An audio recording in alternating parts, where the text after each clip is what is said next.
வணக்கம் நண்பர்களே.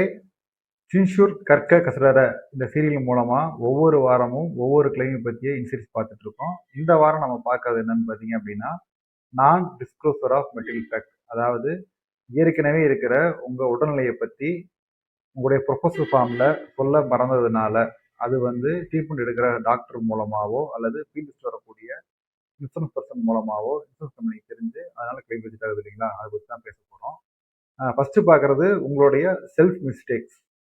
நீங்கள் ப்ரொபோசல் ஃபார்ம் ஃபில் பண்ணுறப்ப உங்கள் நண்பரோ அல்லது உங்கள் ரிலேட்டிவோ யாராவது ஒருத்தங்க நீங்கள் ஏற்கனவே எடுத்துட்டு இருக்கிற மாத்திரையை பற்றியோ சர்ஜரி பற்றியோ சொன்னோம்னா உங்களுக்கு ப்ரீமியம் அதிகமாக இருக்க வாய்ப்பு இருக்குது அல்லது ப்ரொபோசல் ரிஜெக்ட் ஆக வாய்ப்பு இருக்குது அப்படின்னு சொல்லி அதனால நீங்கள் ப்ரொபோசல் ஃபார்மில் இந்த விவரங்களை மறைச்சிருக்கீங்க அப்படின்னாலும் உங்களுக்கு இன்சூரன்ஸ் கிளைம் ரிஜெக்ட் ஆகிறதுக்கான வாய்ப்புகள் நிச்சயமாக இருக்குது.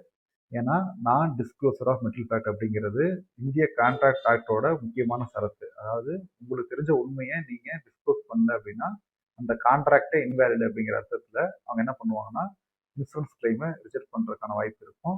இது மட்டும் இல்லை, உங்களுடைய பாலிசியை கூட அவங்க கேன்சல் பண்ணுறதுக்கான வாய்ப்புகளும் இருக்குது. இதுக்கு நாம் என்ன பண்ணலாம் அப்படின்னு கேட்டிங்க அப்படின்னா, ஃபர்ஸ்ட் ஆஃப் ஆல் நீங்கள் கண்டிப்பாக புதுசாக பாலிசி எடுக்க போகிறீங்கன்னா இது எல்லாத்தையும் சொல்லிடுங்க. ஒரு வேளை எடுத்துட்டேன் மறந்துட்டேன் அப்படின்னு நினச்சிங்கன்னா உங்கள் இன்சூரன்ஸ் ஏஜென்ட்டை கான்டாக்ட் பண்ணியோ அல்லது டேரெக்டாக இன்சூரன்ஸ் கம்பெனிக்கோ ஒரு மெயில் போட்டுருங்க. இந்த மாதிரி நான் விஷயத்தை மறைச்சிட்டேன், இப்போது இந்த மாதிரி மாத்திரை சாப்பிட்டுட்ருக்கேன், இது எனக்கு என்டாஸ்மெண்ட் பண்ணி கொடுங்க அப்படின்னு சொல்லுங்கள். கண்டிப்பாக நிச்சயமாக அவங்க முடிஞ்ச வரைக்கும் ஒரு ப்ராப்ளம் சின்னதாக இருந்துச்சுன்னா உங்களுக்கு நீங்கள் பாலிசி எடுத்த டேட்ல இருந்தே பீரியடை கணக்கு வச்சு ரிலாக்ஸ் பண்ணுறதுக்கு வாய்ப்பு இருக்குது. அல்லது என்டாஸ்மெண்ட் பாஸ் பண்ணுற டேட்ல இருந்து 3 வருஷம் தரதுக்கு வாய்ப்பு இருக்குது. ஒருவேளை பெரிய சிவியர் ப்ராப்ளமாக இருந்துச்சுன்னா பாலிசி கேன்சல் பண்ணுறதுக்கு வாய்ப்பு இருக்குது. இருந்தாலும் நீங்கள் கிளைம் அப்போ நீங்கள் பாலிசி கேன்சல் பண்ணி கிளைமும் வராமல் பாலிசியும் கிடைக்காம வேற பாலிசி எடுக்காமல் திணறதை விட நீங்கள் முன்கூட்டியே சொல்கிறதுங்கிறது நல்ல விஷயம். ஏஜென்ட்ஸ் பண்ணுற மிஸ்டேக் பற்றி பார்க்க போகிறோம். ஸோ நீங்கள் ப்ரொபோசல் ஃபார்ம் ஃபில் பண்ணுறப்ப நீங்கள் உங்களுடைய மெடிசின்ஸ் பற்றியும் சர்ஜரி பற்றியும் டீட்டெயில்ஸ் சொல்லியிருப்பீங்க. ஆனால் உங்களுடைய ஏஜென்ட் என்ன பண்ணியிருப்பாருன்னா அவர் பாலிசியை வேகமாக ஃபாஸ்ட்டாக லாகின் பண்ணுறதுக்காக அல்லது ஈஸியாக அப்ரூவல் பண்ணுறதுக்காக அல்லது அவருக்கு விஷயம் தெரியாமல் கூட இதெல்லாம் மென்ஷன் பண்ண தேவையில்லைங்க அப்படிங்கிறத சொல்லிட்டு கூடவே உங்களுக்கு கால் பண்ணுவாங்க. அப்படி கால் பண்ணுறப்ப இந்த மாதிரி ப்ராப்ளம் எதுவுமே இல்லை அப்படின்னு சொல்லுங்க அப்படிங்கிறத கூட சொல்லியிருப்பாங்க. ஸோ அவங்க பேச்சை கேட்டுட்டு நீங்கள் ஃபோனில் இந்த மாதிரி எந்த ப்ராப்ளமும் இல்லை அப்படின்னு சொல்லியிருந்தாலும் நீங்கள் ட்ரீட்மெண்ட் பண்ணுறப்ப உங்கள் ப்ராப்ளத்தை ட்ரீட் பண்ணுற டாக்டர் கண்டுபிடிச்சி இன்சூரன்ஸ் கம்பெனிக்கோ அல்லது அந்த வர்ற ஃபீல்டு ஸ்டோர் ஆல்ட்டே சொல்லிட்டாங்க அப்படின்னா கண்டிப்பாக கிளைம் ரிஜெக்ட் ஆகிறதுக்கு வாய்ப்பு இருக்குது. இதுக்கும் என்ன சொல்யூஷன் அப்படின்னா, இந்த மாதிரி பாலிசி வந்த உடனே நீங்கள் உங்கள் பாலிசி செக் பண்ணி பாருங்கள். நீங்கள் சொன்ன விஷயங்கள் கீழே pre existing diseases or condition அப்படிங்கிற இடத்துல மென்ஷன் பண்ணியிருந்தாங்க அப்படின்னா அவர் அதை சொல்லியிருக்காருங்கிறது அர்த்தம். அப்படி ஒரு வேளை சொல்லலை அப்படின்னா உங்கள் ப்ரொபோசல் ஃபார்ம் காப்பி வாங்கி பாருங்கள்.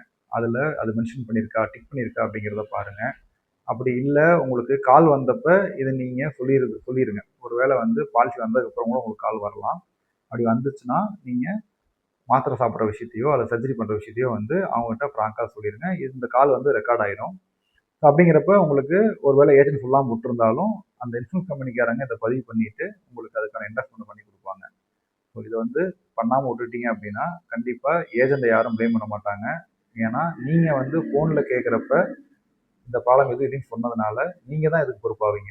ஸோ எனவே தயவு செஞ்சு ஏஜெண்ட்டை நம்பாமல் நீங்களே சரி பார்த்துக்க. ஒருவேளை அப்படி மிஸ் ஆயிடுச்சு அப்படின்னு சொன்னால் தப்பு இல்லை. திரும்ப நீங்கள் இன்சூரன்ஸ் கம்பெனிக்கு ஒரு கால் பண்ணி அல்லது மெயில் பண்ணி உங்களுக்கு விஷயத்தை டிக்ளேர் பண்ணி திரும்ப என்டாஸ்மெண்ட் பண்ணிட்டீங்க அப்படின்னா உங்களுக்கு லைஃப் லாங் பிரச்சனை இல்லை. நான் disclosure of material fact claim பிரச்சனையில் இன்றைக்கி நாம் பார்க்க போகிறது ஹாஸ்பிட்டல் சைடு நடக்கக்கூடிய மிஸ்டேக்ஸ். நீங்கள் அட்மிட் ஆகிறப்ப ஒரு பதட்டத்துலேயோ அல்லது உங்களுக்கு சரியாக அதை தெரிஞ்சுக்காம இதுலேயோ என்ன பண்ணியிருப்பீங்க, உங்களுடைய நோய் உருவான டேட்டை தப்பாக சொல்லியிருக்கலாம் அல்லது அவங்க தப்பாக புரிஞ்சிருக்கலாம்.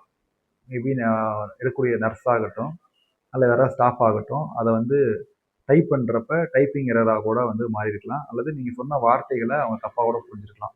இது ஒருவேளை கேசஸில் நடந்துச்சுன்னா இம்மிடியட்டாக நம்ம என்ன பண்ணலாம், ஹாஸ்பிட்டல் மேனேஜ்மெண்ட்டுக்கிட்டே இந்த கரெக்ஷன்ஸ்க்காக ஒரு லெட்டர் வாங்கி அனுப்பிச்சிட்டா மேக்ஸிமம் கிளைம் பாஸ் ஆகிரும்.